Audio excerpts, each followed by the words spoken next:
हम मैथिली भक्ति सब गोटे के प्रणाम करै छी। आई हम एकटा भगवती गीत सुनाब रहल छी। आशा अछि भगवती गीत अहाँ सब आदमी के नीक लागत। सुनू ई भगवती गीत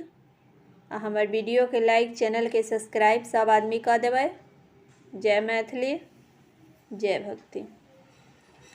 काली नागर के डगरिया बता दिया कोई,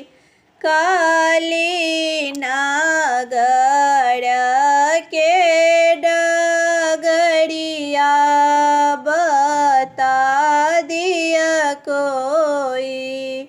कहाँ बसथि काली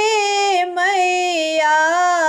कहाँ बसथि दुर्गा मैया, कहाँ बसथि काली मैया, कहाँ बसथि दुर्गा मैया, कहाँ बसथिन जगदम्बा बता दिया कोई, कत बसथिन जगदम्बा बता दिया कोई, काली नागर के डगरिया बता दिया कोई, काली नागर के डगरिया बता दिया कोई, कलकत्ता में काली बसथिन, पटना में दुर्गा मैया, कलकत्ता में काली बसथिन, पटना में दुर्गा मैया, करौत में बसथिन जगदम्बा बता दियो कोई, करौत में बसथिन जगदम्बा बता दिया कोई, काली नागर के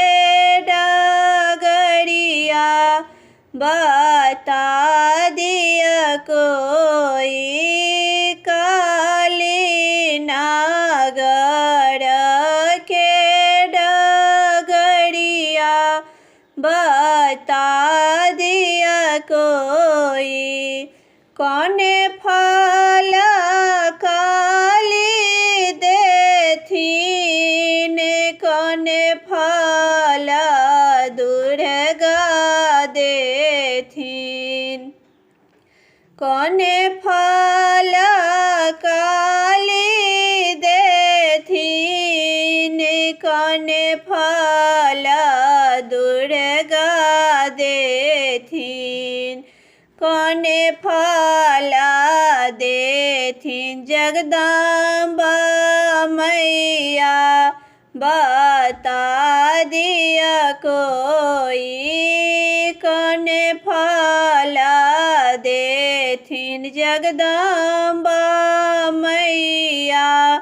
बता दिया कोई, काली नागर के डगरिया बता दिया कोई,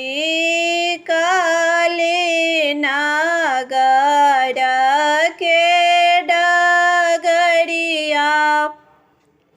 बता दिया कोई, सिंदूर फल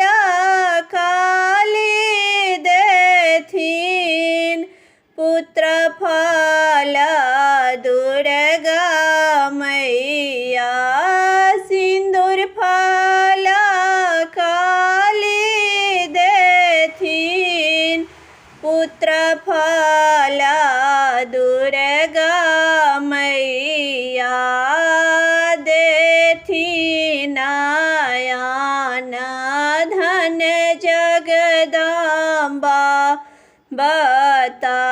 दिया कोई, देथी नायान धन जगदम्बा, बता दिया कोई, काली नगर के डगरिया, बता दिया कोई, काली नगर के डगरिया, बता दिया कोई।